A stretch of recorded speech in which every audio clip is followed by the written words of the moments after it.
Hello guys, പവിത്രം പുത്തൻ promo വിശേഷങ്ങളിലേക്ക് എല്ലാ കൂട്ടുകാർക്കും സ്വാഗതം. അങ്ങനെ നമ്മുടെ പുതിയ പ്രൊമോ, ഒരു ഇടിവെട്ട് പ്രൊമോ. നമ്മുടെ വിക്രത്തിന്റെ അമ്മ നമ്മുടെ വേദയുടെ ശത്രുവായി മാറുന്ന നിമിഷം. അതേ കൂട്ടുകാരെ, നമ്മുടെ വേദയ്ക്ക് മുന്നിൽ കതക് കൊട്ടിയടച്ച് നമ്മുടെ അമ്മ പറയുന്നുണ്ട്.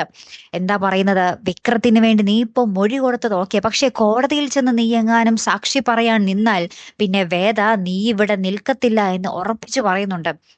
അമ്മ ഭയങ്കര കട്ടക്കലിപ്പാട്ട്. അപ്പൊ വേദയാണെങ്കിൽ താൻ മുന്നോട്ട് വെച്ച കാല് മുന്നോട്ട് തന്നെ എന്നുള്ള രീതിയിലാണ് വേദയ്ക്കറിയാം നമ്മുടെ വിക്രത്തിന് ജയിലിലായാലേ വിക്രം അത്രയും സേഫ് ആയിരിക്കും. പുറത്തെങ്ങാനും ആണെങ്കിൽ ഈ രാഷ്ട്രീയക്കാരൊക്കെ കൂടി വിക്രത്തിനെ അടിച്ച് കൊല്ലും എന്നുള്ള കാര്യം വേദയ്ക്ക് ഉറപ്പായതുകൊണ്ട് വിക്രത്തിന്റെ ജീവന് വേണ്ടിയാണ് വേദ ഈ മൊഴി കോടതിയിൽ കൊടുക്കാൻ പോകുന്നത്, അല്ലെ കൂട്ടുകാരെ? അപ്പൊ ജഡ്ജിയായിട്ട് നമ്മുടെ വേദയുടെ അച്ഛൻ തന്നെയാട്ടോ. അച്ഛന് മുന്നിൽ സ്വന്തം മകള് ഭർത്താവിനെതിരെ സാക്ഷി പറയാൻ വേണ്ടി വന്നിരിക്കുന്ന ഒരു നിമിഷങ്ങൾ തന്നെയാട്ടോ. അവിടെ വെച്ച് അമ്മ കോടതിയിൽ സാക്ഷി പറയുന്ന നേരം അമ്മ നമ്മുടെ വേദയെ ഇങ്ങനെ കണ്ണുരുട്ടിയും ഒക്കെ നോക്കി പേടിപ്പിക്കുന്നുണ്ട്. പക്ഷെ വേദ ഉള്ളിൽ പറയുന്നുണ്ട്, വിക്രന്റെ ജീവന് വേണ്ടി ഞാൻ മൊഴി കൊടുത്തേ പറ്റൂ എന്നും പറഞ്ഞ് ആ മൊഴി കൊടുക്കുന്ന ഒരു നിമിഷങ്ങൾ തന്നെയാണ് കേട്ടോ കൂട്ടുകാരെ. പിന്നീട് നമ്മുടെ വേദ ആ ഒരു ഭഗവാന്റെ മുന്നിൽ വന്ന്, പൂജാമുറിയിൽ ഭഗവാന്റെ മുന്നിൽ വന്ന് കണ്ണീരണിഞ്ഞ് പ്രാർത്ഥിക്കുന്ന ഒരു നിമിഷങ്ങളോട്ടോ. ഭയങ്കരമായിട്ടുള്ള ഒരു രംഗങ്ങൾ തന്നെയാട്ടോ കൂട്ടുകാരെ നമ്മുടെ ആ ഒരു പവിത്രം പരമ്പരയിൽ ഇനി വരാൻ പോകുന്നത്. ഭയങ്കരമായിട്ടൊരു നമ്മൾ ഇതുവരെ കാണാത്തൊരു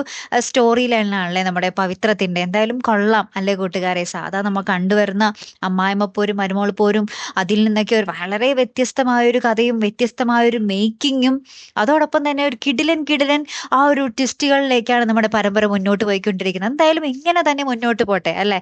കാത്തിരുന്ന് തന്നെ കാണാം. അപ്പൊ അടുത്തൊരു വീഡിയോയുമായി വരുന്നത് വരയ്ക്കും ഗുഡ് ബൈ.